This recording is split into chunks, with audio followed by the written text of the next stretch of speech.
Bonjour à tous, on est un peu pressé par le temps parce que les horaires sont très contraints, donc on va commencer et je demanderai aux orateurs de bien vouloir essayer de respecter les horaires.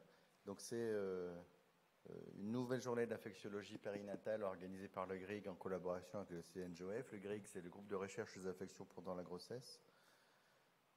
Pour ceux qui ne nous connaissent pas, nous sommes une association loi 1901, nous avons un site internet qui est grig.fr ou infection-grossesse.com pour la version longue.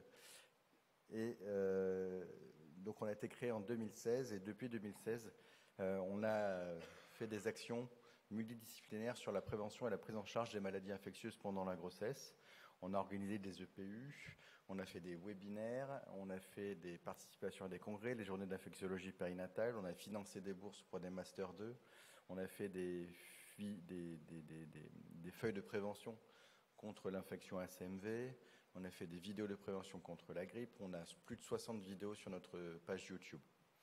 Un des éléments extrêmement importants qu'on a pu mettre en place, c'est ce livret d'infectiologie périnatale. Avec ce livret d'infectiologie périnatale, conduite pratique, il tient dans la poche et il est bourré de petits arbres décisionnels. Donc vous pouvez le trouver en vente sur notre site internet ou alors, vous voyez, j'en ai quelques-uns. Ils sont vendus à prix coûtant, à 10 euros pour cette deuxième édition, sachant que l'année prochaine, la troisième édition sera forcément plus chère puisque, étant donné que le prix du blé augmente, le prix du livret va augmenter aussi. Voilà, tous nos objectifs, c'est créer des références multidisciplinaires pour arriver à fédérer les motivations et les gens, parce que par exemple, vous savez que on a des obstétriciens comme Alexandre et moi, on a donc des virologues comme Christelle Voulou-Fellous qui travaille dans CNR Rubéole, qui est très impliqué dans le CMV, etc., etc. On a des ORL, le professeur Natacha Tessier, que vous verrez tout à l'heure. Donc c'est vraiment une vision multidisciplinaire. Donc développer et diffuser l'information, c'est ce livret d'infectiologie périnatale que vous pouvez acheter ici auprès de notre secrétaire quand elle sera arrivée, ou auprès de moi, tant pis. Et vous avez donc les bandes dessinées de prévention du CMV que vous pouvez mettre dans vos cabinets, dans vos livrets d'information aux patients. Vous pouvez en faire ce que vous voulez, c'est libre d'accès, cette fois sur notre site internet. Et également, il y a des vidéos que vous pouvez mettre également dans vos cabinets. Tout ça est, je dirais, si on est en anglicisme, on dit open source. Enfin, vous pouvez les utiliser comme vous voulez, en sachant que, bien entendu, l'association accepte tous les dons. Ça, c'est pour vous montrer un petit peu notre page YouTube. On a 550 abonnés, ce qui est pas mal. On a 74 vidéos, plus de 50 000 vues, avec notamment une vidéo qui bat tous les records, qui est une vidéo faite par Christelle sur l'interprétation des sérologies CMV. On aura l'occasion d'en reparler cet après-midi. Ça, c'est notre site internet. Et ce qui est intéressant sur notre site internet, c'est qu'il y a des onglets. Et sur chaque onglet, vous pouvez trouver des tas de choses intéressantes. Par exemple, si vous allez en bactériaux, vous trouverez Strepto B, Listeria, Brucellose, etc. Si vous allez en viraux, vous allez trouver VIH, CMV, rubéole, chikungunya, enfin, tout ce que vous pouvez imaginer comme virus, avec des pages qu'on essaie de tenir à jour grâce à notre webmaster. Donc le programme de PSF 2022 aujourd'hui, je ne sais même plus combien il a, je ne sais plus si c'est 5e ou 6e, je ne sais plus. J'ai perdu le compte, c'est 5e ou 6e, je ne sais plus. Donc sur cette journée d'infectiologie périnatale, on va parler de Covid. Alors je sais que vous en avez beaucoup entendu parler, mais ce qui est intéressant, c'est que on a une grosse étude française multidisciplinaire, multicentrique que va vous présenter Christelle, et chacun de nous vous présenterons des résultats préliminaires de cette étude Covid pendant la grossesse, sur lesquels on s'est particulièrement investi. Une session Quad 9 en infectiologie périnatale, et on va encore parler de CMV, mais pas seulement. Il y aura aussi une courte séance de bibliographie sur les 5 papiers qu'il ne fallait pas louper sur l'année écoulée. On a les communications jeunes chercheurs, qui sont des internes ou des masters qui vont présenter leurs travaux d'infectiologie périnatale avec un prix, le prix Liliane Grangeau-Queiroz, qui est un petit peu notre mère en infectiologie périnatale, à qui on pense fort aujourd'hui, parce qu'elle ne peut pas être avec nous. Et donc on a un prix qui porte son nom, et ce prix, ce sera notamment, je ne sais plus, participation à un congrès. On finance un congrès pour l'infectiologie périnatale. Avant, on offrait une tablette, mais tous les jeunes, ils ont des tablettes maintenant, donc on a arrêté les tablettes, et donc on va financer un congrès. Et puis donc, infection ACMV, actualité. Donc, il y aura ici une session extrêmement importante dans le quoi de nouveau en infectiologie périnatale. C'est un topo qui sera fait par Olivier Anselme qui vient rentrer dans la salle, qui est sur vaccination et grossesse, avec la nouveauté de la coqueluche. Je t'ai surpris, c'est ça, Olivier? Qui va parler de la coqueluche. Vous savez que depuis avril 2022, on vaccine pendant la coqueluche, pendant la grossesse. Donc, j'ai fini cette petite introduction en vous redisant que ces livrets au prix de 10 € sont disponibles si vous voulez en acheter, et qu'on a également, c'est assez rare que j'oublie de le dire, mais on a également un DU d'infectiologie périnatale qui est Antoine Béclair, qui dure 3 semaines. Il y a un examen, mais il n'y a pas de mémoire à faire. Donc inscrivez-vous à ce DU d'infectiologie périnatale qui est vraiment vu de façon multidisciplinaire.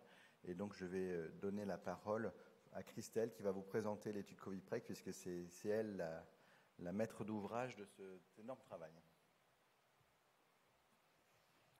Bonjour à tous. Alors, donc effectivement, j'ai l'honneur d'être l'investigatrice principale de cette étude dont on va vous présenter les premiers résultats. Et donc moi, l'objectif, c'était juste là, assez rapidement, de vous raconter un petit peu, finalement, comment ça s'est passé en amont. Donc c'est une étude où on a quand même très rapidement, en avril 2020, fédéré toutes les maternités de l'assistance publique pour étudier la prévalence et les conséquences de l'infection à SARS-CoV-2 chez la femme enceinte, le fœtus et le nouveau-né, à une époque où on n'était pas encore du tout... Enfin, on pouvait se douter éventuellement que ce serait plus grave, mais en fait, on n'en savait rien. L'objectif principal, donc au cours des 2 premières vagues, c'était déjà d'évaluer la séroprévalence chez les parturientes au moment de l'accouchement, de voir un petit peu le taux d'attaque dans cette première et deuxième vague.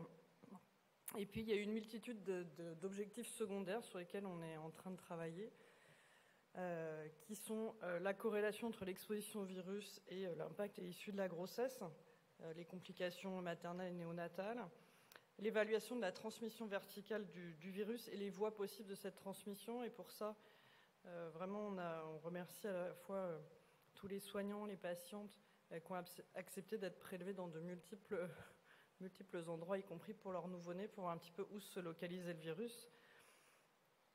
Et puis, l'identification de facteurs de risque dans 3 groupes. Dans cette étude, vous allez le voir, on a un groupe de femmes non infectées, un groupe de femmes infectées asymptomatiques et un groupe de femmes infectées symptomatiques. Ce que vous ne verrez pas encore aujourd'hui, mais qui est dans les cartons, c'est l'évaluation de l'impact du confinement sur les risques d'exposition en cours de grossesse. Et là, il y avait eu un questionnaire. La sensibilité au cours des 3 trimestres de la grossesse. Et puis, ça nous a permis de constituer cette étude une biotech. Et je vous en reparlerai à la fin, parce que ça permet maintenant de décliner d'autres études. Donc, les 9 maternités de la PHP ont été impliquées.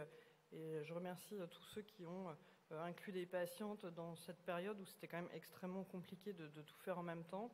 On avait un objectif d'inclure 2300 patientes. On en a inclus plus de 2400.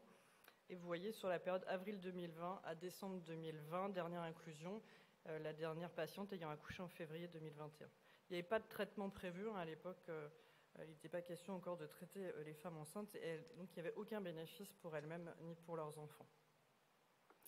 On avait, bien sûr, on s'était coordonné avec les autres études, notamment French Covid, qui ne concernait pas des femmes enceintes spécialement, mais des patients Covid hospitalisés. Et donc, nos patientes pouvaient tout à fait être incluses dans plusieurs études. Et puis, l'étude COROPREG, qui là est un suivi. Il n'y avait pas de prélèvement en institut COROPREG, pardon, ça c'est une étude nationale. Voilà, qui faisait un suivi sur plus long terme. Donc nous, on a eu 2410 patientes incluses, 2100 pour lesquelles le statut Covid n'était pas connu à l'accouchement, et puis 310 pour lesquelles on avait une certitude d'infection à Covid pendant la grossesse par une PCR positive, donc 46 femmes avec une infection après 38 semaines d'aménorrhée. Donc sur les 2100 de statut inconnu, elles, on leur a fait une sérologie, ce qui nous a permis de définir le groupe patientes non infectées et patientes infectées asymptomatiques. Et ça, c'est l'objet du premier papier, donc du professeur Tsatsaris, où il a fait la séroprévalence, vous voyez, un taux d'attaque dans cette population qui était moitié inférieure à la séroprévalence dans la population en région parisienne à la même époque. Comme quoi les femmes enceintes, c'était quand même beaucoup plus protégées et confinées rapidement, ou avaient pris plus de précautions que le reste de la population, vraisemblablement. Sur les 310 patientes avec PCR positive en cours de grossesse, eh bien, vous voyez, chez la mère, on a fait des prélèvements sanguins, nasopharyngés, et à l'accouchement, prélèvement vaginal, rectal, liquide amniotique. Je vous rappelle qu'à l'époque, on ne savait pas encore très bien où le virus était excrété, le placenta, le colostrum, les selles. Et puis le nouveau-né également, le prélèvement nasopharyngé, les prélèvements rectaux, l'aspiration gastrique, urine, sang et selles. Je remercie les organismes qui ont financé ces études, et pour la grosse partie la Fondation AP-HP qui nous a beaucoup soutenus, l'IDEX Paris Nord, et on a obtenu également un grant, et puis il y a eu des dons de patientes. Donc les résultats qui vont vous être présentés aujourd'hui, c'est donc Alexandre Vianti qui va vous présenter les premières données obstétricales. Pour les données néonatales, malheureusement les données ne sont pas encore exploitables. Donc du coup, Valérie Biran va vous faire une présentation plutôt sur les généralités, sur l'impact du Covid chez le nouveau-né. Et puis, le professeur Picon, lui, va vous expliquer finalement où était ce fameux virus, dans quel compartiment et quel impact ça a eu sur la transmission materno-fétale. Et avant de leur laisser la parole, juste vous dire qu'en fait, on continue bien sûr à travailler. Nos patientes infectées, les 310 patientes infectées vont être recontactées, puisqu'on est très sensibilisé au fait de surveiller ces enfants qui ont été exposés in utero, même s'ils n'ont pas eux-mêmes été infectés. Et donc pour ça, nos patientes réintègrent l'étude Coropreg suivi qui prévoit des bilans, notamment à 33 mois et à 4 ans et demi. Et puis grâce à la biotech, on peut aujourd'hui travailler sur, et ça ce sera présenté l'année prochaine, c'est le travail de M2 de mon étudiant de cette année, sur le passage transplacentaire des anticorps Covid et surtout des anticorps neutralisants, parce que ce sont les anticorps qui nous intéressent. Voilà. Merci beaucoup. On fera toutes les questions Covid à la fin, ce sera plus simple parce qu'on va être un peu contraint par le temps. Donc l'occasion de présenter Alexandre Vianti, qui est donc MCUPH à l'hôpital Antoine Becler à Clamart, qui est donc gynécologue obstétricien, qui fait partie de ces quelques obstétriciens français qui ont énormément travaillé sur cette infection Covid. Et donc il va nous parler des données que l'on a comparées aussi aux données de la littérature qui sont maintenant disponibles. Merci Alexandre. Merci beaucoup pour cette invitation. Merci à tous d'être venus si nombreux aussitôt ce matin. Donc l'idée de présenter les données préliminaires sur le versant obstétrical de l'étude Covipreg, elle reste à être consolidée, on va le voir, mais ça pourrait être la porte ouverte à des discussions ensuite lors de la discussion de groupe. Donc si on s'intéresse cette fois-ci à notre population d'intérêt, on a dégagé 3 groupes dans le flowchart que vous voyez ici. On a le groupe 1 qui correspond aux patientes qui ont une sérologie négative et qui n'ont pas de preuve établie d'infection, qu'on va considérer par extension comme des femmes non infectées, par raccourci. Et puis on va dégager le groupe 3 qui correspond aux femmes pour lesquelles il y a une infection prouvée par RT-PCR en cours de grossesse et ou parce qu'un scanner thoracique a été réalisé et qui est fortement évocateur. Et donc sur cette présentation, ça sera le fil rouge avec la comparaison des groupes 1 et des groupes 3. Quand on regarde finalement l'âge gestationnel à la contamination, on voit que la majorité des infections se situe entre 16 et 38 semaines d'aménorrhée, avec un pic entre 28 et 36 semaines d'aménorrhée. On a un certain nombre de patientes qui vont accoucher prématurément au sein de la cohorte. On estime le taux de prématurité aux alentours de 14%. Mais rappelez-vous quand même que les équipes engagées dans l'étude Covipreg sont principalement issues de maternité de type 3 avec un recrutement particulier. Et on va voir également qu'un sous-groupe de patientes avec les pastilles noires sont des patientes qui ont accouché moins de 3 semaines après l'infection, ce qui peut correspondre à un sous-groupe de patientes d'intérêt. Quand on regarde donc la comparaison entre les patientes des groupes 1 et des groupes 3, on se rend compte immédiatement en analyse univariée qu'il n'y a pas d'impact de l'âge maternel ou de l'indice de masse corporelle sur le fait de présenter une infection symptomatique. En revanche, il apparaît possible que l'origine géographique soit associée avec une surreprésentation des patientes en provenance d'Afrique du Nord et d'Afrique subsaharienne. Quand on regarde cette fois-ci l'impact de la consommation de tabac et des autres toxiques, on voit qu'il n'y a pas de lien a priori de causalité entre le fait de développer une infection symptomatique. Il n'y a pas non plus d'impact de l'existence de maladies chroniques sur la survenue des infections symptomatiques. En revanche, il semble exister une surreprésentation des patientes grandes multipares au sein des patientes infectées, ce qui laisse penser, c'était une vraie question au débat à l'époque, d'imaginer en tout cas que les enfants pourraient représenter un vecteur de contamination, puisqu'à l'époque cette idée a été balayée, et on voit dans ces données finalement ça peut représenter un facteur de risque de contamination. On voit également que le fait de développer une infection symptomatique le fait de développer une infection en tout cas symptomatique en cours de grossesse augmente la probabilité d'avoir une pathologie obstétricale intercurrente et également le fait d'être hospitalisé indépendamment du Covid. On voit également que le fait de développer une infection symptomatique majore le risque de césarienne, y compris de césarienne en dehors du travail. Donc ça, ce sont des données qui à l'époque n'étaient pas connues et qui maintenant ont été confirmées par les données de la littérature. En revanche, il n'y a pas d'augmentation du risque d'avoir un liquide méconial à l'accouchement. Le fait d'avoir une infection symptomatique augmente de facto, donc le fait en cours de grossesse augmente de facto le risque de transfert en postpartum en unité de soins continus ou en SSPI. En revanche, en analyse univariée, il n'y a pas de surrisque au sein de notre étude Covid-Preg, et ça fait partie des questions qui étaient en débat également, d'augmentation du risque d'hémorragie du postpartum, de risque transfusionnel et de complications du postpartum immédiat. Maintenant, si on fait un focus plus précis sur ce fameux groupe 3 de patientes avec une infection confirmée par RT-PCR et ou scanner, et qu'on va s'intéresser au timing de l'infection par rapport à l'accouchement, il y a un certain nombre de choses relevantes qui peuvent être notées.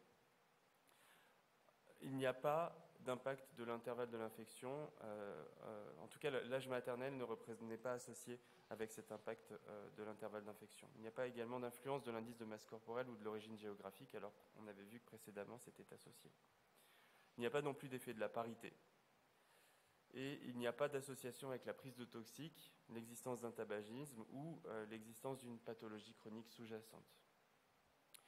L'intervalle entre l'infection et l'accouchement n'intervient pas non plus sur l'existence de critères de sévérité, comme le recours à l'oxygénothérapie, la ventilation mécanique, ou d'autres critères de gravité de l'infection Covid. En revanche, et ça c'est une donnée qui est importante à mon sens, le fait d'avoir une infection avec un délai de moins de 3 semaines avec l'accouchement majore encore plus le risque d'avoir une césarienne, y compris de césarienne en dehors du travail. Donc, avoir une infection Covid en cours de grossesse augmente ce risque, et en plus, si vous êtes dans un timing à moins de 3 semaines, ça augmente également, ça semble être associé à une majoration du risque de césarienne hors travail. En revanche, ce timing n'est pas associé à des différences sur le recours à l'oxytocine et également à l'existence d'un liquide amniotique méconial. Il apparaît que l'impact de l'intervalle de l'infection Covid soit associé également à une majoration de transfert en unité de soins intensifs et en SSPI et en réanimation.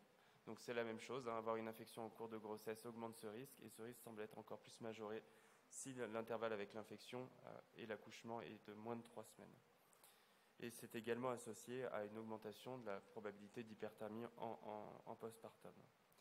Donc sur la base de ces données préliminaires, on peut noter qu'il y a plus d'infections symptomatiques parmi les patients d'origine subsaharienne et d'Afrique du Nord, et également chez les patientes multipares. Et les infections symptomatiques semblent majorer le risque de pathologie obstétricale, d'hospitalisation, de recours à la césarienne et d'hospitalisation en unité de soins continus ou en réanimation. Et ces deux derniers risques semblent être également majorés si l'infection survient moins de 3 semaines avant l'accouchement. On voit que ces données sont en cohérence avec les données qui ont été publiées. Là, il s'agit d'une étude prospective dont certaines maternités françaises ont participé, l'étude Intercovid, mais également les méta-analyses, et notamment celle d'Alloté qui fait encore foi actuellement. Ces données sont préliminaires et restent à être consolidées, et notamment par des méthodes d'ajustement et d'analyse multivariées. Et on pense qu'il y a un travail à effectuer pour vraiment dégager l'impact effectif d'une infection à proximité de la naissance, qui semble être un facteur déterminant dans l'augmentation de la morbidité maternelle. Je vous remercie pour votre attention. Merci beaucoup Alexandre. C'était très clair avec Tammy respecté. On va donner la parole au professeur Valérie Biran, donc pédiatre à Robert Debré, qui va nous parler des conséquences néonatales de l'infection par le SARS-CoV-2 chez la mère. Merci Valérie.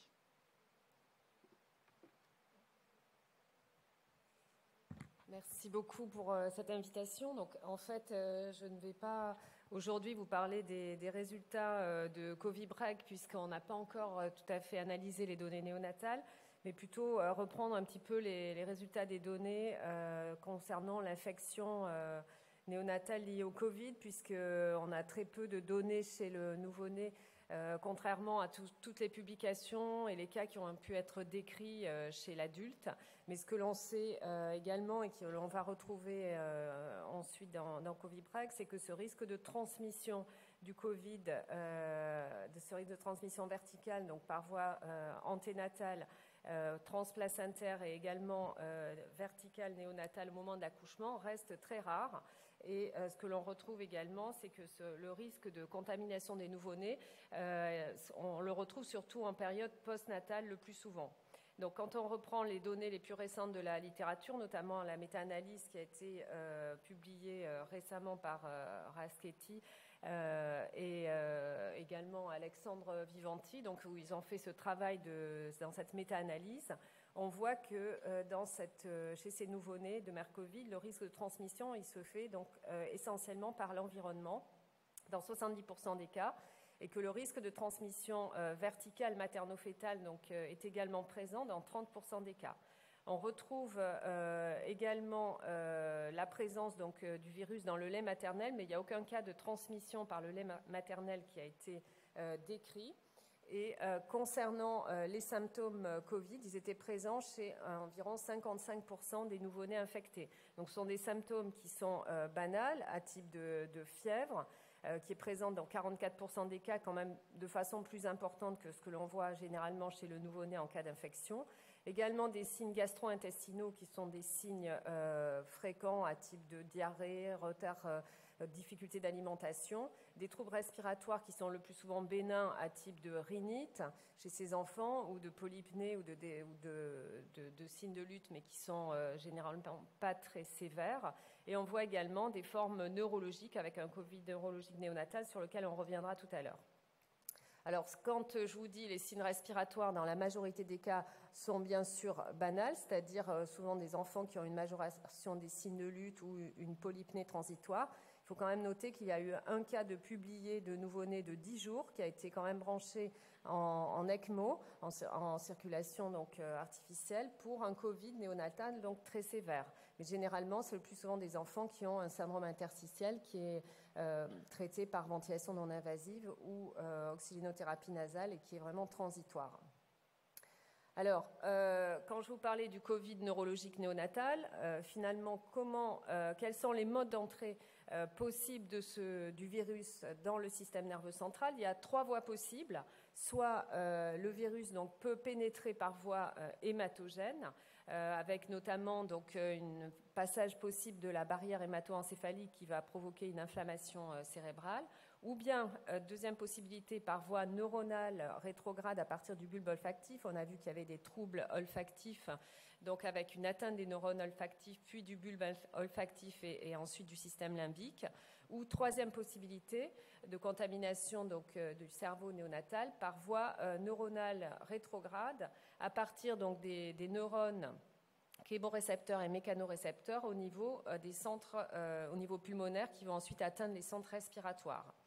Avec ces mécanismes donc, d'atteinte cérébrale donc, chez le nouveau-né, le principal mécanisme de neuroagression, c'est le rôle majeur de l'inflammation.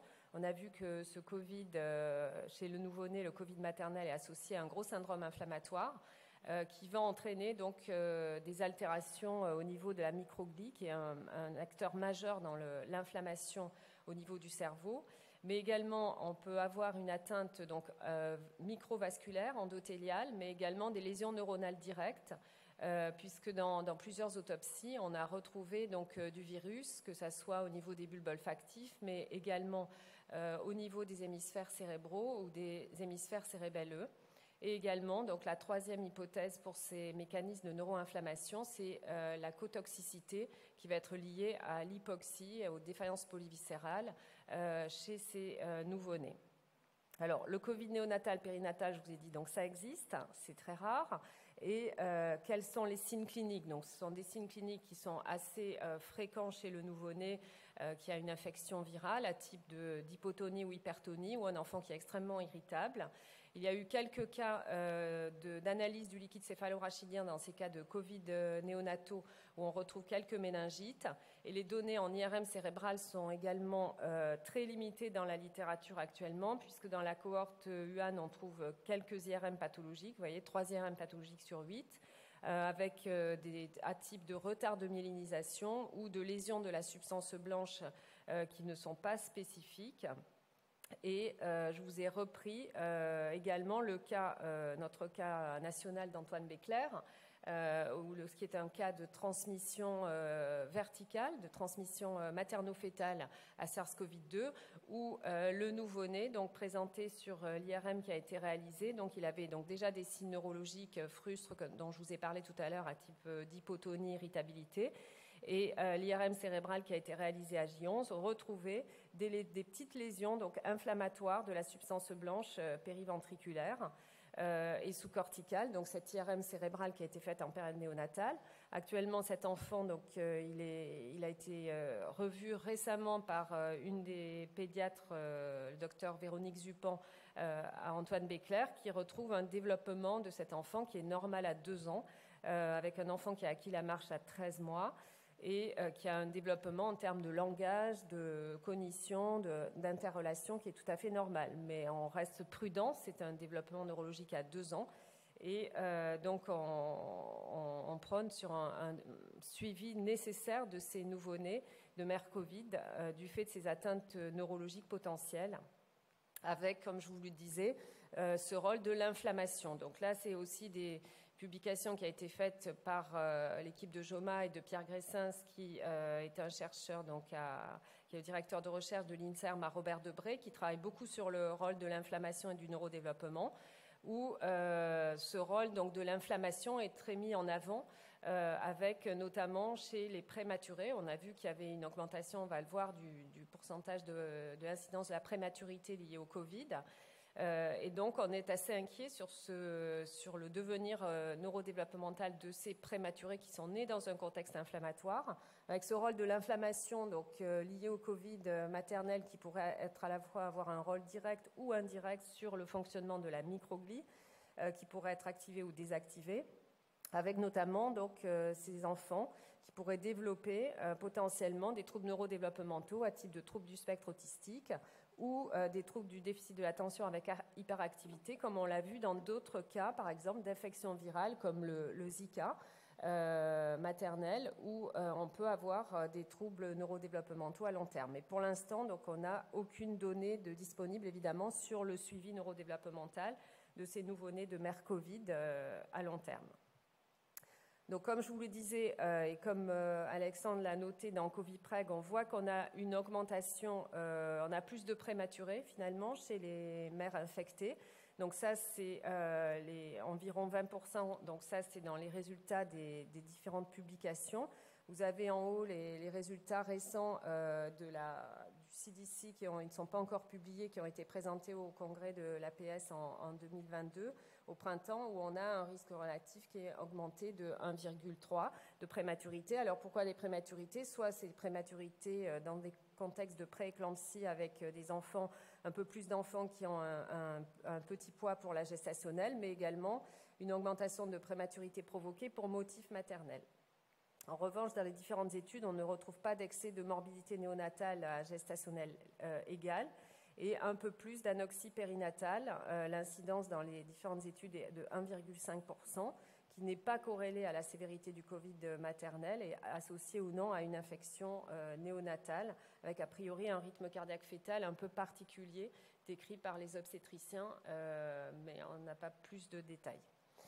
Alors, concernant les conséquences donc, de ce Covid maternel, donc dans les services de néonatologie en maternité, donc quelles ont été les recommandations pendant la pandémie? Donc, il y a eu initialement les recommandations chinoises et américaines où il a été notifié de séparer la mère de l'enfant. Puis ensuite, il y a eu l'ensemble des recommandations françaises, canadiennes et OMS où il n'y avait pas de séparation mère-enfant, avec plutôt un isolement du couple mère-enfant en maternité, dans des chambres seules à pression négative, avec un respect des règles d'hygiène strictes.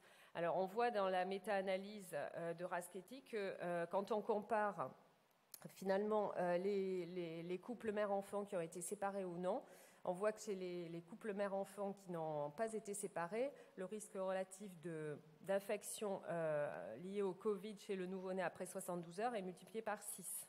Donc, c'est les résultats de cette méta-analyse. Donc, il faut bien réexpliquer aux parents les mesures d'hygiène qui doivent être vraiment strictes pour éviter le développement de ce Covid néonatal, postnatal chez l'enfant. Alors, l'impact psychosocial de ces mesures de séparation, donc ça, vous avez vu, c'est en cours d'analyse, à la fois donc, des patientes qui ont été hospitalisées en réanimation et séparées de leur enfant pendant plusieurs semaines, mais également la séparation de leur bébé quand il était hospitalisé en réanimation néonatale, donc avec un impact sur le lien de parentalité qui est également en cours d'analyse, avec également sur les dépressions postnatales. En néonatologie, donc chez les nouveau-nés de mère Covid, donc ils ont été isolés, ils sont isolés toujours en chambre individuelle ou en chambre collective en cas de cas identiques. En cas de mère Covid positive, donc là il n'y a pas de recommandation nationale ou internationale et donc il y a un peu des variations de pratique en fonction des services de réanimation néonatale. On essaie de faire des visites entre guillemets encadrées de ces mères qui sont Covid positives symptomatiques avec des mesures d'hygiène très strictes, des durées de visite avec un temps limité, mais tous les services de réanimation néonatale en France ne font pas la même chose. Et ensuite, pour la visite des fratries, donc on a utilisé les moyens de communication actuels, les tablettes.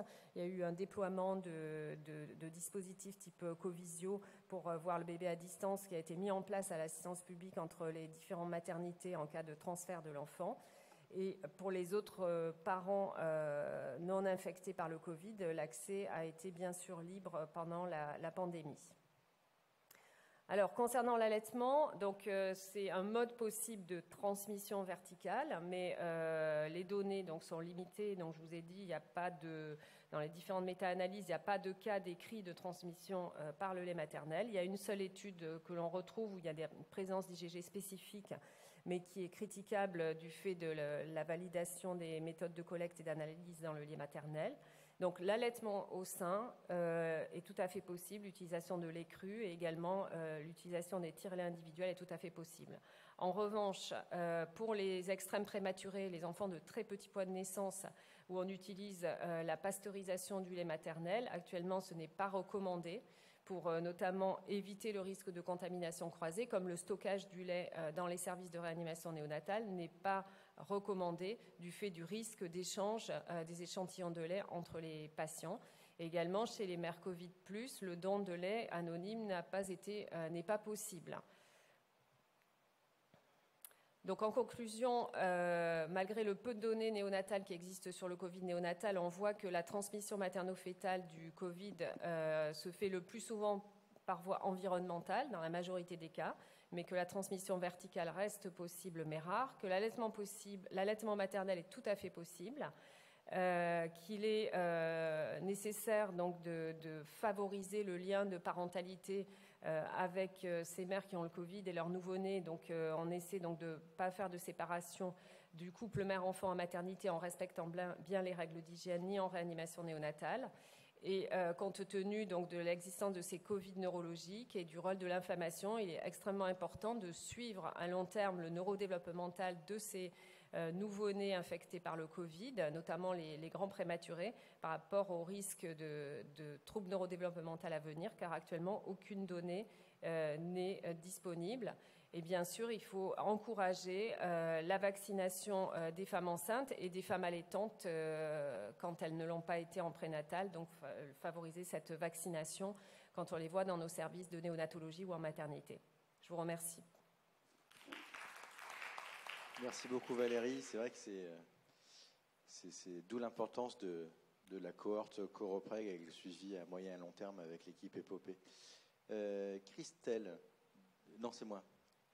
Donc on accueille Olivier qui vient nous faire un brossage des données virologiques et du réservoir du Covid dans la cohorte Covipreg. Merci Olivier. Merci beaucoup. Je vais essayer d'aller assez rapidement à l'essentiel et assez bref, de façon à ce que l'on puisse après largement discuter jusqu'à la pause. Et c'est vrai que il faut se remettre un peu en perspective par rapport aux données que l'on avait quand l'épidémie a commencé, qu'on a lancé ce projet, comme l'a dit Christelle. C'est-à-dire que on avait l'intuition avec Christelle, avec Alexandre, que c'était potentiellement grave chez la femme enceinte. Et pour ce qui était du fœtus, on n'avait pas trop d'idées. Alors, on ne reviendra pas sur les données sur la gravité indiscutable de cette infection par le SARS-CoV-2 pendant la grossesse et par tout un tas de mécanismes qui sont déjà la physiologie maternelle qui est modifiée avec les changements hémodynamiques, les changements cardiovasculaires, respiratoires, les modifications immunitaires, mais je ne me lancerai pas dans l'immunité devant des immunologistes qui sont dans la salle. Et puis, surtout, ce qui est une caractéristique de la maladie, c'est l'hypercoagulabilité qu'il y a dans une infection par le SARS-CoV-2. Et les possibles transmissions du SARS-CoV-2 au fœtus et aux nouveau-nés viennent finalement des possibles différents sites d'excrétion virale. On a su évidemment très tôt qu'il y avait une transmission par les voies respiratoires et il y a eu des publications qui ont montré qu'on pouvait avoir du virus au niveau des yeux, au niveau fécal, ce qui peut donner des transmissions féco-orales, donc d'où la nécessité de l'hygiène. Et puis on se dit que l'anus n'est pas si loin de ça que du vagin. Donc pour l'accouchement, on a émis l'hypothèse que ça pouvait être un élément. Et puis il y avait les questions sur l'expression génitale du virus. Alors c'est vrai que c'est un virus respiratoire. Qui dit virus respiratoire dit qu'a priori, la question se pose de la virémie, la fréquence de la virémie pour aller impacter le fœtus. Quand on regarde cette publication qui est une revue de la littérature sur l'impact des virus respiratoires en général sur le nouveau-né, et vous voyez que dans ce beau schéma, on parle ici du virus de la grippe, on parle des virus respiratoires, puis là on parle du SARS-CoV-2. Et en fait, tous ces virus, finalement, peuvent avoir un impact pendant la grossesse par l'impact maternel. Et la caractéristique du SARS-CoV-2, ça va être le côté inflammatoire, voire très inflammatoire, qui fait que finalement donner des corticoïdes à une femme qui a une forme grave est une bonne idée. Et l'impact sur le placenta, que Alexandre est en train de publier, qui peut être lié à l'impact direct du virus, mais aussi au contexte inflammatoire dont on a parlé, avec l'hypercoagulabilité, avec, dans toutes les publications, un surrisque de maladie hypertensive de la grossesse, y compris chez les patientes aussi symptomatiques, avec, même parfois, on l'a publié, nous, à Louis-Morier, une vraie prééclampsie transitoire qui a guéri en même temps que la guérison du SARS-CoV-2 et qui peut aller, dans certaines publications, jusqu'à une augmentation du risque d'hémorragie de la délivrance, comme ça a été montré en Guyane notamment, puisque Nagestini de Saint-Laurent-du-Maroni est avec nous, dans une excellente publication, et puis, mais même si ça ne ressort pas forcément dans d'autres études.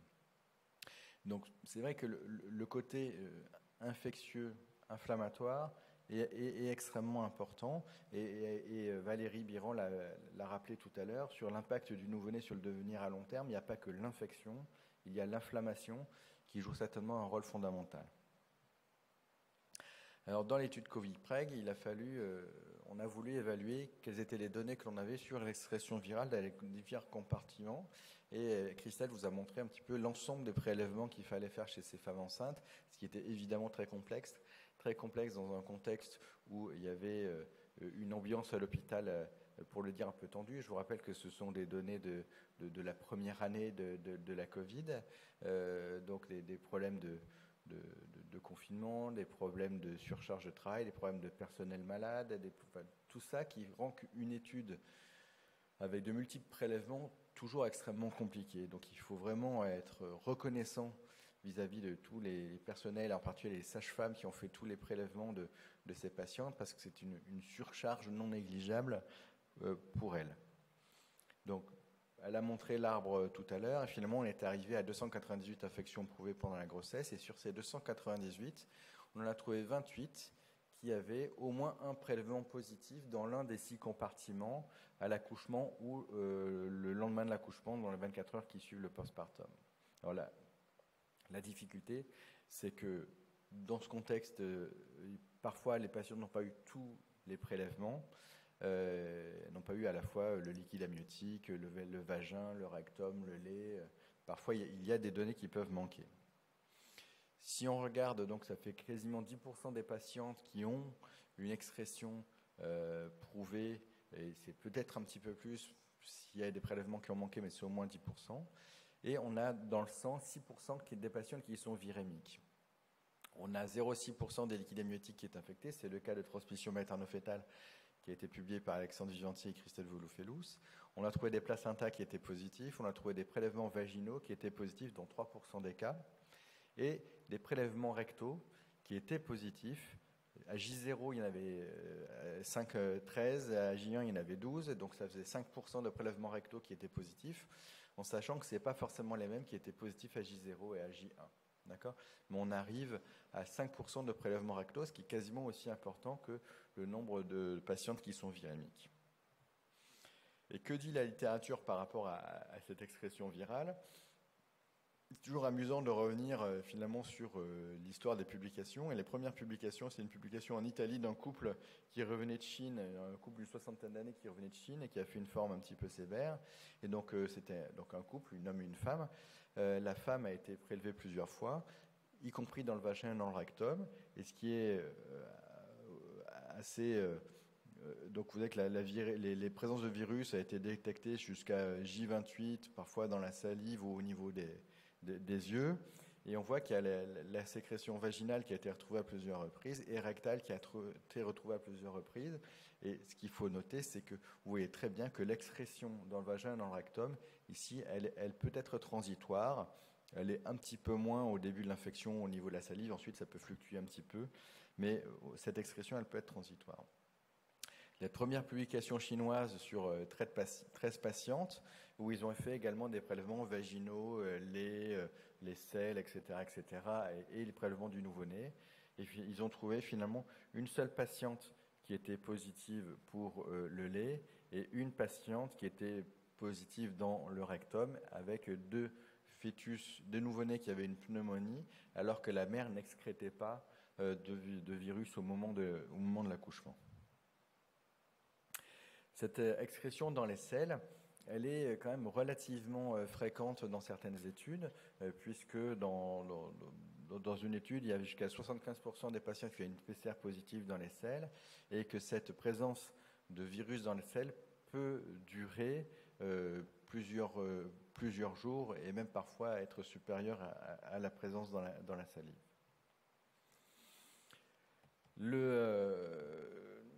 Pour ce qui concerne la virémie, donc cette étude de Wang dans le Lancet en 2020, il y avait donc des patientes qui étaient, donc vous voyez, on avait 29% qui étaient positifs dans les selles, 1% dans le sang et aucune dans les urines.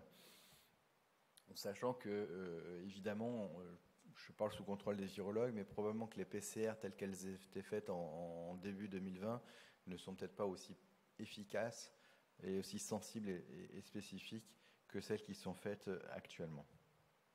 Donc si on reprend un petit peu les données de la littérature sur les femmes non enceintes et les femmes enceintes, On s'aperçoit que chez les femmes non enceintes, on a une excrétion virale qui est aux alentours de 5 à 12% et 7% dans le rectum.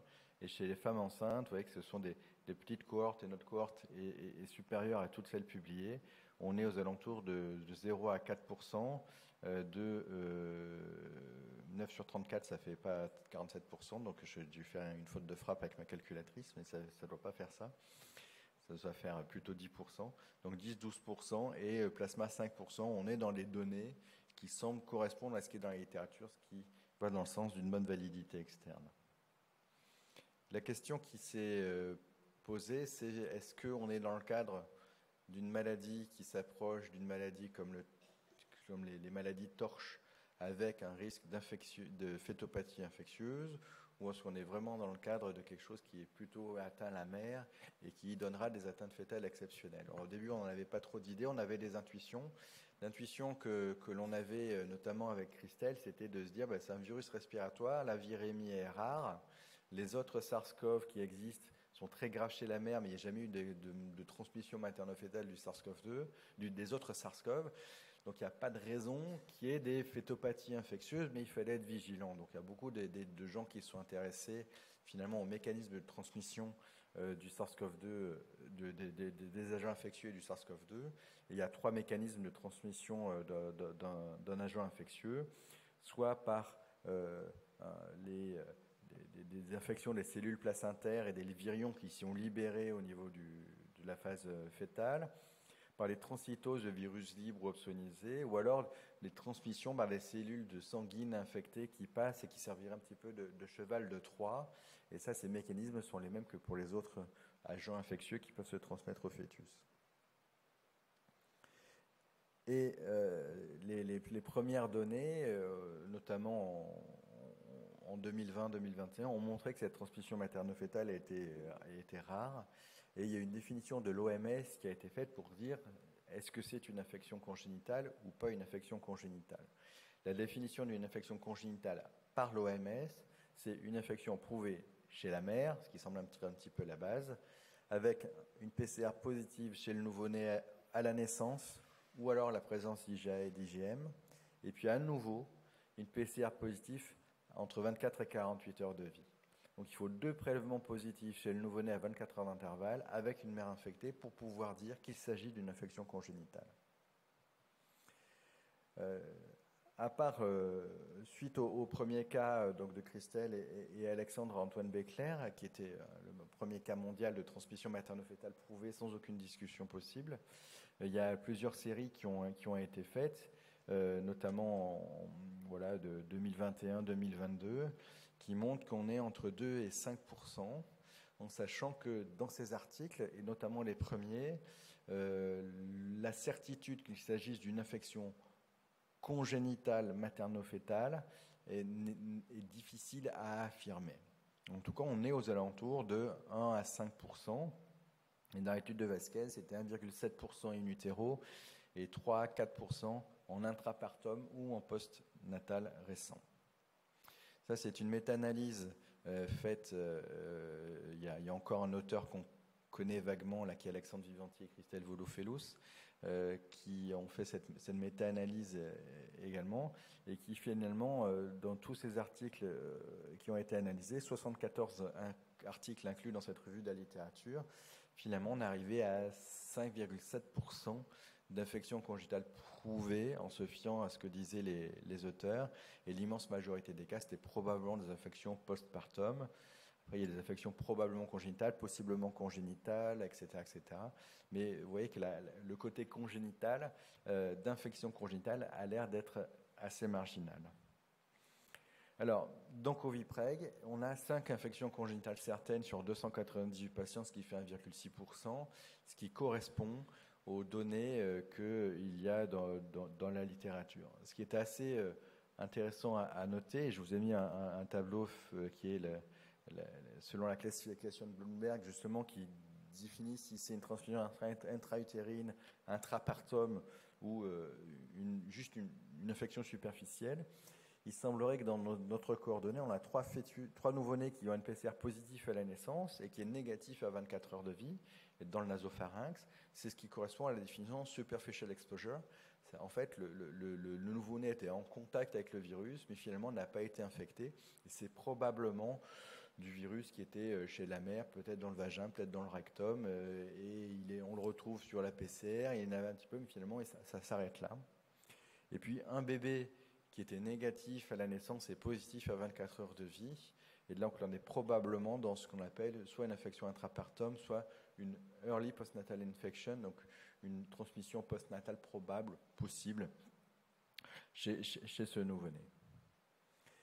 Donc en termes de données préliminaires que l'on a sur ces études de Covid-PREC, on a des données qui sont conformes à la littérature, mais qu'il faut encore creuser. Notamment, ce qui est intéressant par rapport à la littérature dans notre cohorte, et Alexandre l'a bien dit, c'est le timing.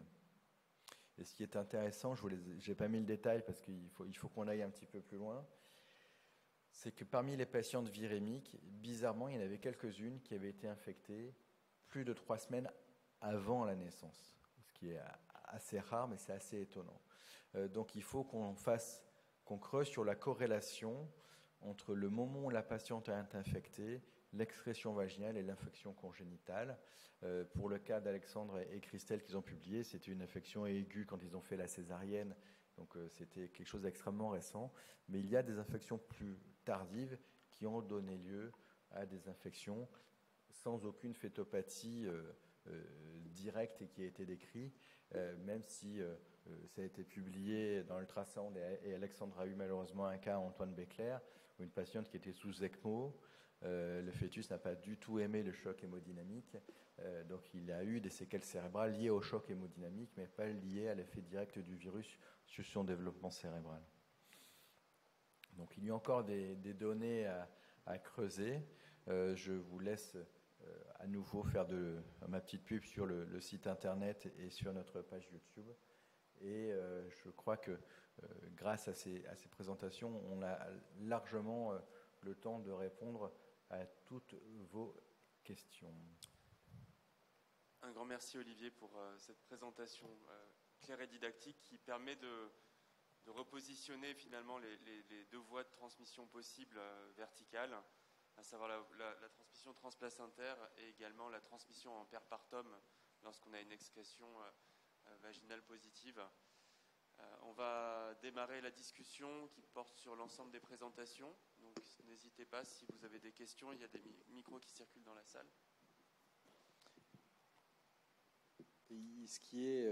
En attendant qu'il y ait des volontaires pour poser des questions, je pense qu'il y a des données qui ne ressortent pas dans Covid-PREC pour l'instant, et qui sont par exemple les morts in utero. Il y a Dr Anslem qui a une question à nous poser. On fait de la transmission de pensée parce que c'était justement là-dessus où on n'en a pas trop parlé ce matin, et je voulais savoir si vous aviez des données supplémentaires sur le risque de mort fœtale in utero associé à l'infection maternelle par le biais de l'inflammation par exemple. Il me semblait qu'il y avait une série que vous étiez en train de colliger des cas. Je ne sais pas si vous pouvez en avant-première. C'est Alexandre Vivanti qui fait une revue de la littérature sur le sujet. Merci de faire la publicité pour un des posters à PSF justement que je vous invite à aller voir. On n'a pas encore extrait. Si on sort du cadre strict de Covid-PREG, oui, le Covid est susceptible d'augmenter le risque de mort fœtale in utero, avec des risques relatifs qui vont de 2 à 4 en fonction des variants considérés. Pendant la période Delta, ce risque a explosé. Il a diminué sous l'ère Omicron en restant tout à fait positif quand même. Il semblerait que la vaccination, sur des données extrêmement récentes, puisse réduire le risque de mort fœtale in utero.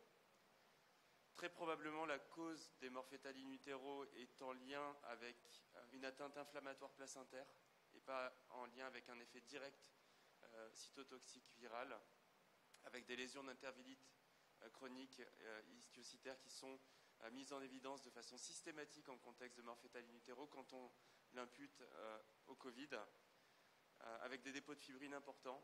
Donc effectivement, on a travaillé sur 2 axes, sur l'atteinte placentaire du Covid. Et donc il y a 2 posters en présentation aujourd'hui. Un concernant l'effet du Covid sur le placenta et l'existence de lésions inflammatoires, à savoir que quand il y a une transmission transplacentaire du Covid, de façon systématique, on a une atteinte très importante de la chambre intervilleuse par ces macrophages CD68 positifs avec des dépôts de fibrine importants. Donc très probablement une interaction avec les échanges qui se font au niveau de la chambre intervilleuse, qui vont être responsables d'une hypoxie brutale, d'une anoxie cérébrale quand les enfants survivent ou d'une mort fœtale in utero.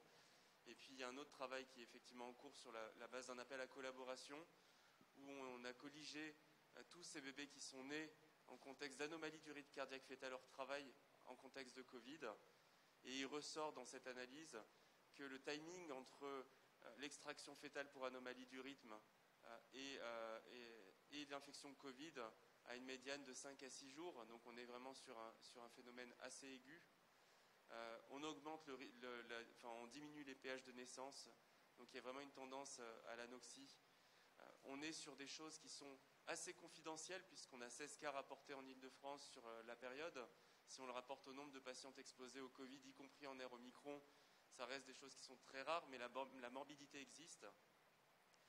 Et on note également sur ces données-là qu'il y a une surreprésentation d'anomalies biologiques, et notamment de thrombopénie, de cytolyse hépatique, d'allongement du TCA, de consommation du fibrinogène, qui semble être un facteur associé à ces lésions placentaires et à la survenue d'anomalies du rythme cardiaque fœtal. Donc il y a très probablement un contingent de patientes avec un profil qui n'est pas du tout le même que celui des patientes qui vont faire des formes sévères. On n'est pas du tout sur l'augmentation de l'indice de masse corporelle. On est vraiment chez Madame Tout-le-Monde, non vaccinée, qui peut avoir une atteinte placentaire. Donc oui, le Covid est responsable d'une morbidité.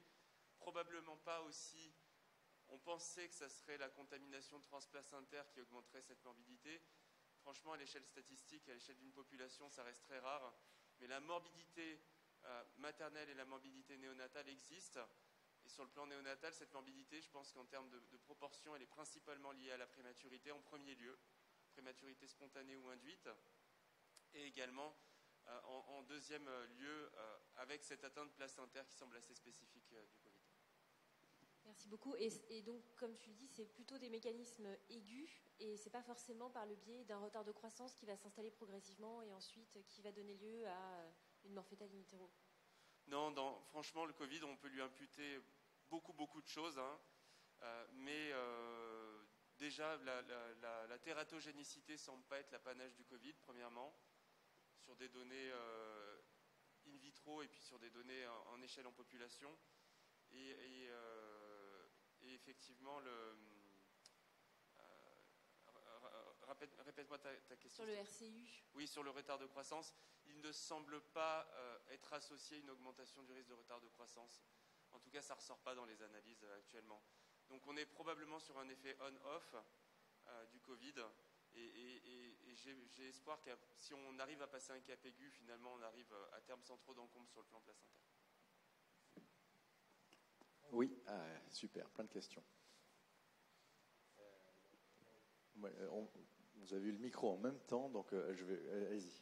Ouais, moi j'ai une question concernant déjà cette étude et vos connaissances en général. Si un délai, enfin un temps spécifique est choisi pour déclencher l'accouchement, sachant qu'une femme elle est positive au Covid, ou bien on laisse faire la nature, est-ce qu'il y a un temps, par exemple 7 jours après l'infection, ou bien pas, afin de limiter les complications chez la femme et chez l'enfant? Il y a des contextes qui sont un petit peu différents. Si c'est un test positif chez une patiente asymptomatique parce qu'il y a eu un comptage et qu'il ne se passe vraiment rien, on va probablement ne rien faire et laisser faire la nature.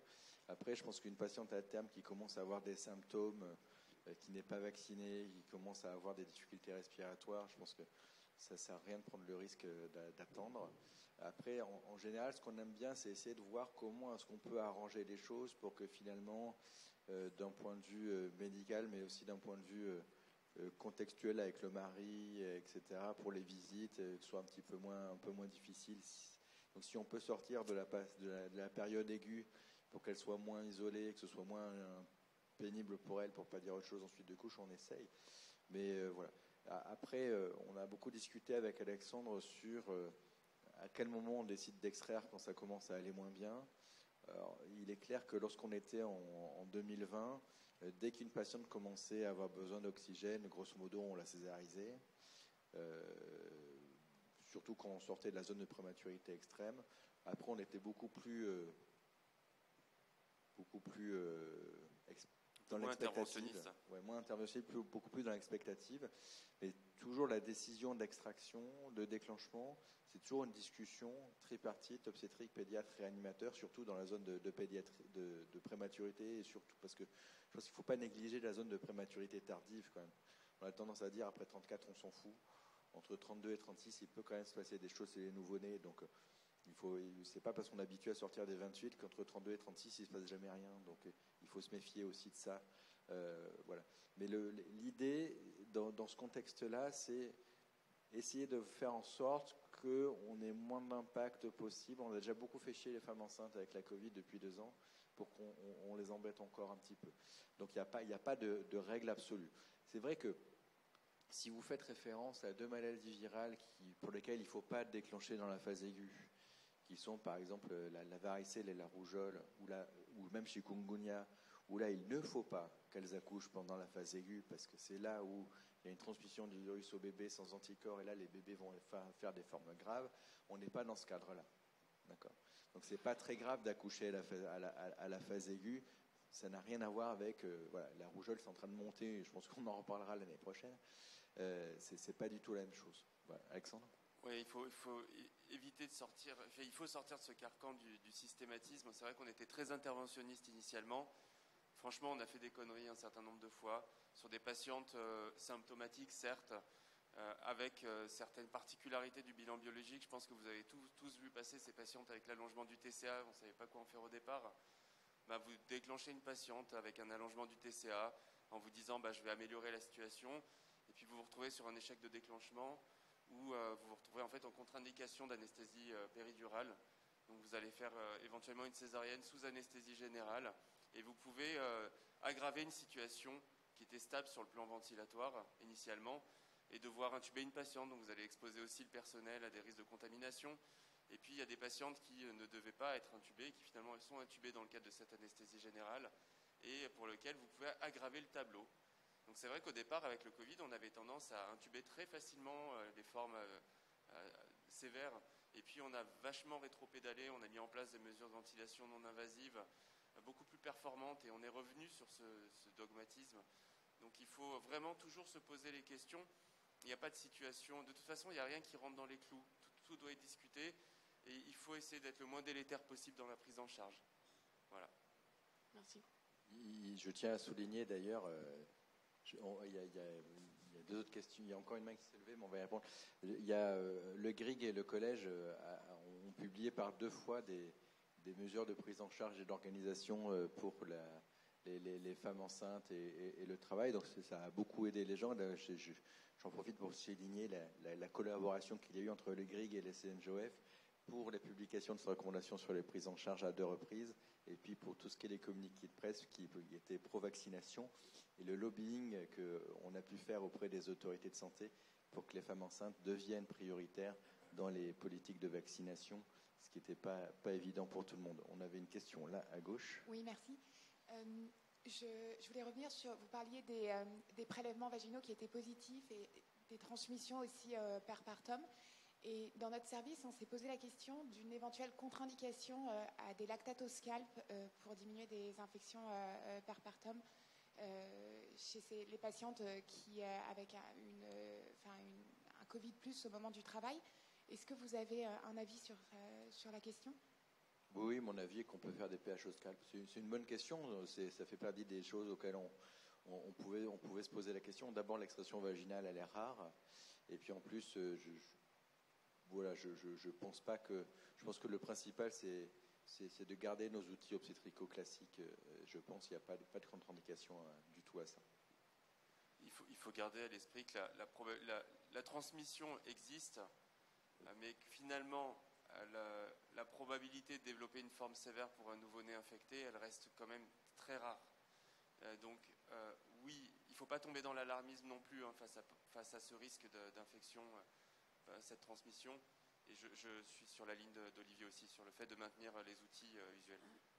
Et c'est pour ça qu'on ne sépare pas la mère et l'enfant non plus. Hein. Il y avait une question. Oui, madame. Oui, je me questionnais sur les éventuelles séquelles sensorielles en cas de transmission materno-fétale in utero. Par exemple, on sait que le CMV rend sourd définitivement. On sait que chez l'adulte, on a une perte de l'odorat et du goût avec des fois des séquelles à long terme. Est-ce que ça pourra être évalué et comment est-ce qu'on va l'évaluer chez les petits-enfants? Vous êtes une femme du docteur Natacha Tessier ou pas? Voilà, mais ça c'est pour le CMV. Mais après pour le Covid, c'est vrai que pour l'instant, n'ayant pas beaucoup d'enfants infectés, pour l'instant on n'a pas de recul là-dessus. Mais j'invite en effet, si vous avez, c'est un appel à témoins, si vous avez des enfants positifs, n'hésitez pas à les adresser au centre d'ORL à côté de chez vous, entre guillemets, pour un dépistage et un suivi auditif. Pour l'instant, c'est vrai qu'on n'a aucune donnée là-dessus. Chez l'adulte, il y a des infections, enfin des atteintes neuro qui existent, alors qui sont frustres et variables, et certaines rentrent dans l'ordre toutes seules. Mais on peut tout à fait ouvrir justement cette enquête. Je pense que, alors pour l'instant, on n'a pas encore eu d'enfants, mais on est demandeur. Pour ce qui est de côté olfactif, alors j'en parlerai tout à l'heure pour les amateurs de CMV, sur l'atteinte olfactive du CMV, on aura du mal à évaluer l'atteinte olfactive des Covid. Sur l'étude, on a vu que c'est difficile d'obtenir une réponse fiable avant l'âge de 6-7 ans. Mais peut-être, voilà, dans 6-7 ans, il faudra se poser en effet cette question-là chez les patients Covid. Donc voilà, ça ouvre parfaitement la discussion pour la suite.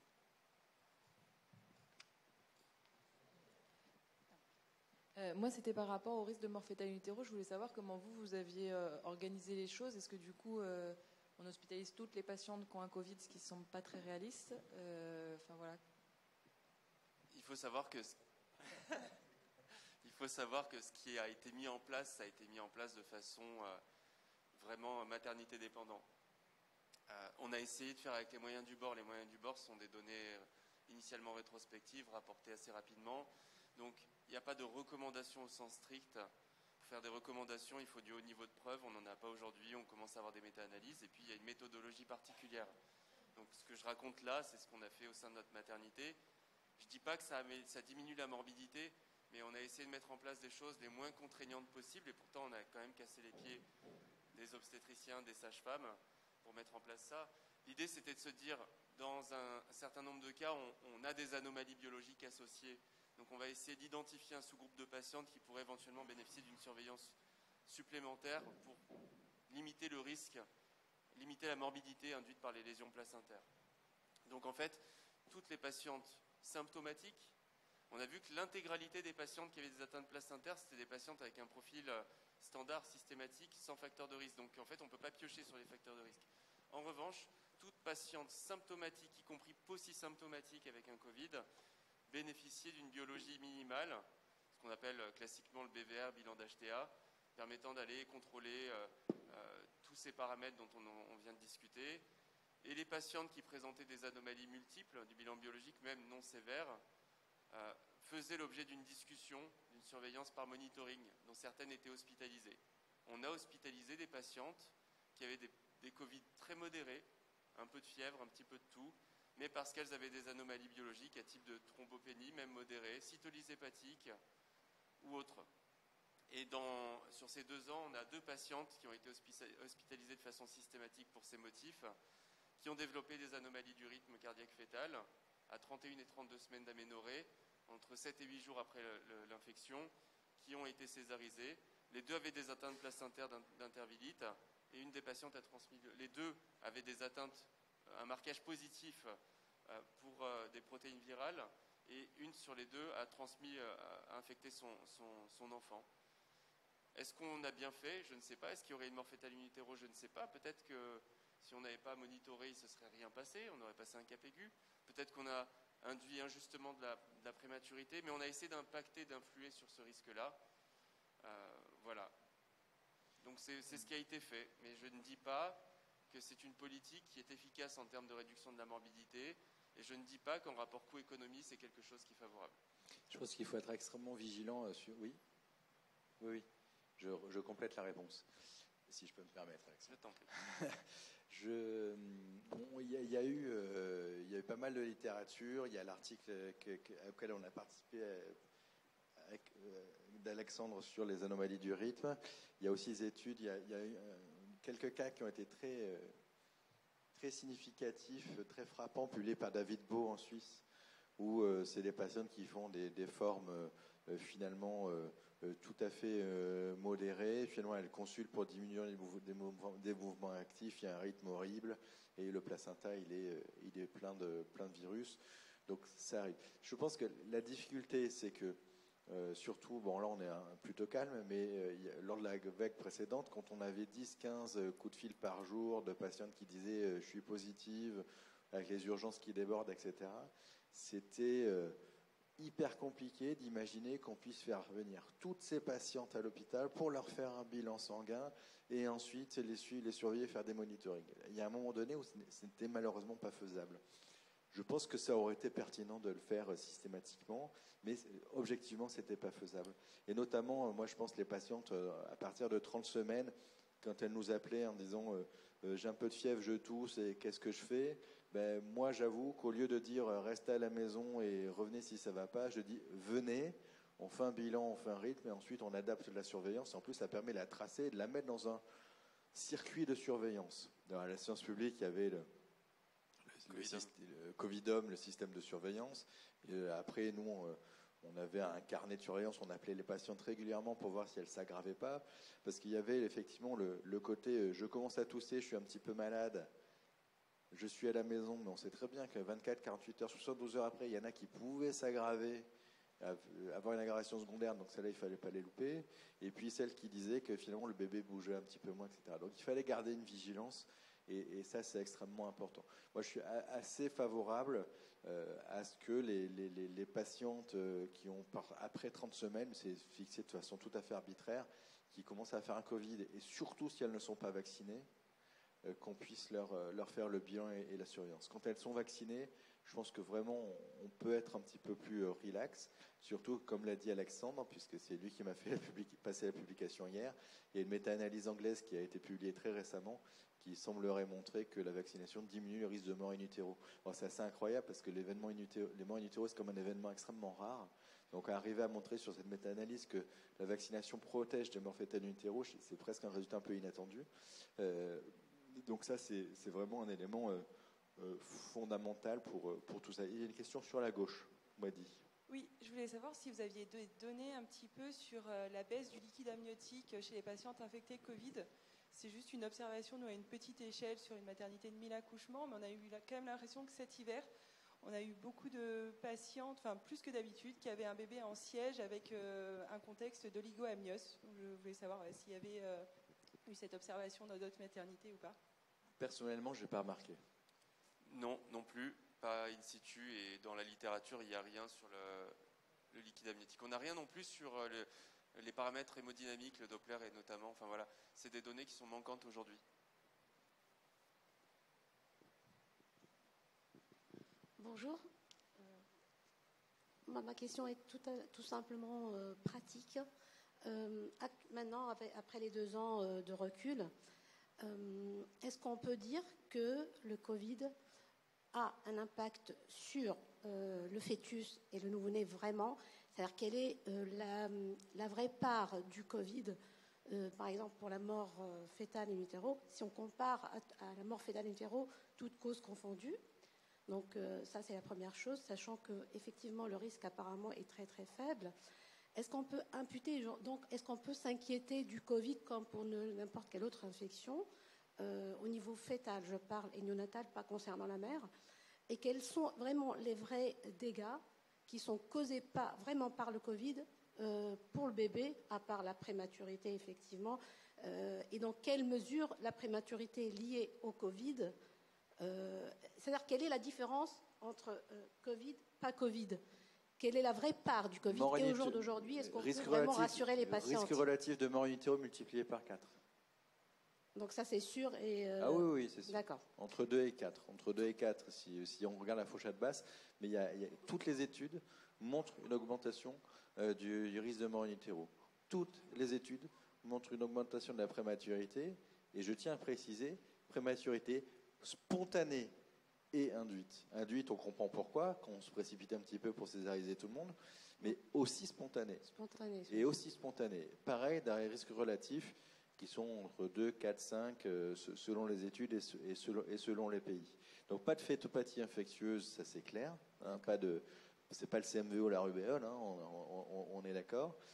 Mais comme a dit Alexandre, des effets directs et indirects du virus sur le placenta par l'inflammation, notamment pour les effets indirects, avec des lésions placentaires, mais typiques du contexte inflammatoire, qui sont non corrélées à l'état clinique de la mère. Donc il y a vraiment... c'est indiscutable. Il ne faut pas se fixer sur les effets directs du Covid pour le fœtus, mais considérer que la morbidité, elle est probablement plus importante liée à tous les effets indirects par la prématurité, par l'atteinte placentaire, et c'est quand même suffisamment important à l'échelle d'une population pour le prendre en compte dans les politiques de prise en charge sanitaire. D'accord. Maintenant, j'aurais posé... la vaccination, on va en parler après, bien sûr, il y a un topo sur la vaccination. Quelle serait la part de la vaccination dans la réduction de tout cela? Est-ce que vous avez des études maintenant? Oui. Alors là, il y a des études, maintenant, il y en a des kilos. Hein. Justement, la dernière méta-analyse là, qui est sortie au mois d'avril montre que grâce à la vaccination, il y a moins d'infections. Donc s'il y a moins d'infections, il y a moins d'infections graves et moins de morts in utero, ça c'est indiscutable. Et aucun sur-risque de fausses couches, de machins, de conneries comme ça liées à la vaccination. Ça c'est clair, net, précis, quel que soit le pays, quelle que soit la période, et le bénéfice de la vaccination, il est complètement évident. Monsieur. Oui, donc finalement, si on résume, la prématurité spontanée, on n'y peut pas grand-chose. La prématurité induite par un sauvetage maternel, on fait ce qu'on peut. Il nous reste, comme champ où on peut être un peu efficace, les dégâts fétaux liés à l'altération de la fonction placentaire. Alors là, surveiller des gens qui ont le Covid en leur faisant un bilan avec des dimères fibrinogènes, type TCA, super. Comme ça, on pourra voir éventuellement des critères d'extraction. Si on n'a pas de critères d'extraction, si on a juste une altération de la biologie, donc on suppose, alors je suppose que vous avez un petit peu de solidité, mais enfin, il n'y en a pas tant que ça, que ces gens sont à risque de faire une mort fœtale in utero. Mais est-ce qu'on a suffisamment de solidité pour leur induire un déclenchement éventuellement un petit peu prématuré, alors qu'il n'y a pas d'autres critères d'extraction type anomalie du RCF? Non, parce que la prévalence finalement de ces anomalies biologiques, en fait, je pense que vous les avez tous vues en pratique courante. Donc à partir du moment où vous n'avez pas d'autres critères d'extraction surajoutés, il faut laisser les patientes tranquilles. Certaines équipes font des échographies répétées derrière pour surveiller la croissance, ça ne mange pas de pain. Pour l'instant, il n'y a pas de surrisque associé. J'ai vraiment cette sensation mais ça reste à être démontré, que si on arrive à passer ce cap aigu, probablement de l'ordre de 10 jours à 2 ou 3 semaines à tout casser, derrière, il faut considérer que la grossesse suit son cours de façon normale et limiter l'interventionnisme. En revanche, là où je ne suis pas d'accord tout à fait avec ton analyse, c'est que je pense qu'on peut jouer sur la prématurité spontanée ou induite. Je disais qu'il ne fallait pas d'interventionniste systématique. Si, il faut un interventionniste systématique. On a 20 à 30% de nos patientes qui ne sont pas vaccinées aujourd'hui contre le Covid. On ne sait pas quel variant va arriver. On en aura d'autres des variants. De toute façon, le Covid, c'est pour la vie maintenant. Donc, il faut faire avec. On en aura d'autres des variants, probablement plus agressifs, peut-être dans l'avenir.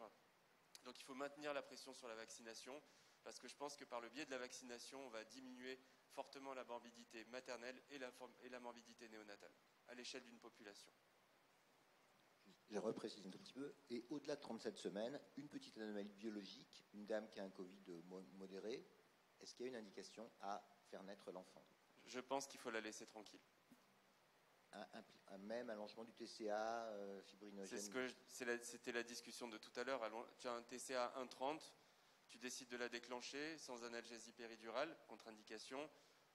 Pour une raison ou pour une autre, faire une césarienne. Tu peux l'aggraver sur le plan ventilatoire, par exemple, avec l'anesthésie, avec l'intubation retrachéale. Je suis convaincu qu'il faut, et pourtant on a été très interventionniste, hein, mais je pense qu'il faut rétro-pédaler un petit peu sur l'interventionnisme. Oui, c'est un élément important. Je sais aussi pour quelle raison la question est posée, et on pourra en rediscuter en off.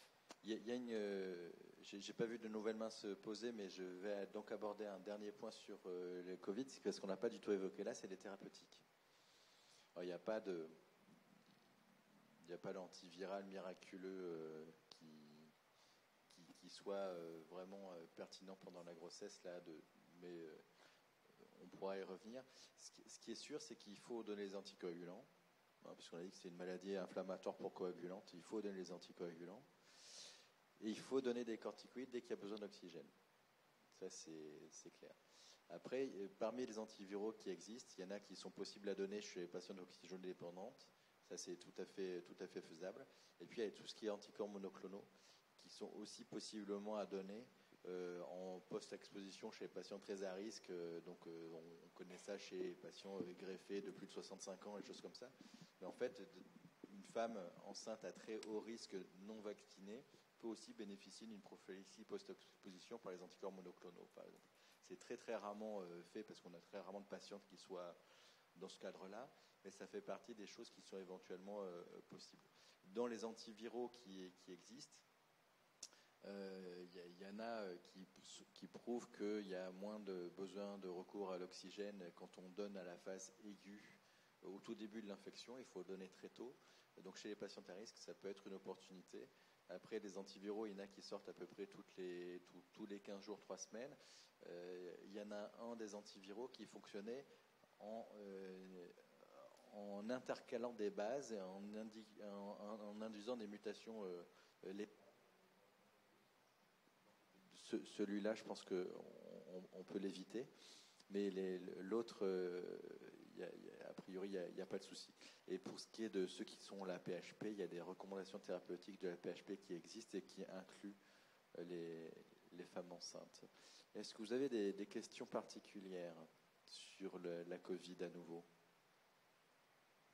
Nicolas Friès.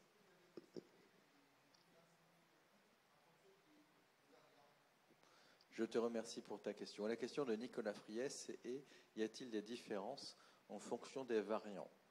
Et pour répondre à ta question, Nicolas, je te recommande très fortement d'assister à la présentation de Marion Poisson tout à l'heure, dans la session Jeunes chercheurs, qui a fait une étude énorme, multicentrique, sur l'impact des variants pendant la grossesse. Je pense que les résultats sont très, très, très, très intéressants. C'est une étude qui a été faite avec Alexandre Vivanti et Jeanne Sibud, notamment, puisque c'est une étude Béclair-Louis Mourier et Bichat. Donc sur plusieurs centaines de patientes. Donc les résultats, vous les aurez tout à l'heure. Et il semble que effectivement le variant a un impact en population générale. Et de façon non surprenante, peut-être que la présentation tout à l'heure vous montrera qu'il y a aussi un impact pendant la grossesse. Je fais un peu de teasing quand même pour dire qu'il y a une étude qui est parue dans le JAMA assez récemment qui a montré qu'en fonction des variants, il y avait une augmentation de la probabilité d'infection comme en population générale, donc ça se confirme chez la femme enceinte, qu'il y a une augmentation du risque de certaines formes, de formes sévères en fonction des variants, et notamment pour le variant Delta. En revanche, sur la transmission materno-fétale, les données ont l'air d'être, pour l'instant, ça a l'air d'être assez similaire, mais on est sur des fréquences faibles, donc c'est difficile de tenir des conclusions. Allo Cari, avril 2022. Allo Cari, Alcari, allo, je sais plus comment ça s'appelle. Oui, la main s'est levée derrière. Oui, monsieur. Bonjour, merci. Je suis venu un peu en retard, mais je ne sais pas si c'est arrivé à quelques amis parmi nous. J'ai eu 3 cas cette année où, autour du deuxième trimestre, elles ont fait leur Covid, elles ont fait la rupture prématurée des membranes. Je ne sais pas si c'est vraiment lié ou pas. La question de monsieur, il faut bien parler près du micro, parce qu'avec l'âge, je commence à avoir une hypoacousie. Votre question, c'est le risque de rupture prématurée des membranes, c'est ça? J'ai eu 3 cas concrets. 3 cas de rupture des membranes. Dans la littérature, on retrouve des tas de surrisques, mais je n'ai pas vu de surrisque de rupture prématurée des membranes. Après, on sait que tout contexte inflammatoire pendant la grossesse peut augmenter ce risque. Donc, c'est possible, mais ça ne ressort pas dans les méta-analyses et dans la littérature à ce jour. Nagé, tu veux dire un petit mot sur la Guyane, Covid et Guyane? Nagé Sini est chef de service à Saint-Laurent-du-Maroni en Guyane. Elle a fait des publications remarquables sur Covid et dans le milieu tropical en Guyane en tout début, avec une population quand même qui est très particulière. Moi, je voulais juste attirer l'attention par rapport aux conséquences des différents variants. C'est vrai qu'à chaque fois, on est confronté quand même à un biais important, c'est l'immunité résiduelle en fait. Et si on dit que Delta, par exemple, il est sévère comparativement aux variants sauvages initiales, probablement les serait beaucoup plus élevé dans une population qui n'a jamais contacté le virus en fait. Parce qu'on a vu que dans les premières séries de Covid, on voyait une surmorbidité, une surmortalité aussi bien maternelle qui a disparu relativement sur après, on peut se poser la question par rapport à une immunité résiduelle en fait. C'est très pertinent, et de la même façon qu'il faut prendre en compte l'impact de la vaccination sur ces risques. Je crois que les organisateurs vont être très contents parce qu'il est 10h moins 2, donc ils ne vont pas être obligés de nous jeter des pierres pour qu'on arrête de parler. Si vous voulez venir discuter avec nous, il n'y a aucun souci. Si vous voulez acheter nos petits livrets de conduite pratique en infectiologie périnatale qui coûtent 10 €, la trésorière de l'association est arrivée, je l'ai vu tout à l'heure, donc elle peut prendre votre argent pour l'association, pas pour elle. Même si elle est en fin de thèse de sciences et qu'elle a des besoins financiers, elle ne fait pas de détournement de fonds. Voilà, merci beaucoup. Merci à tous.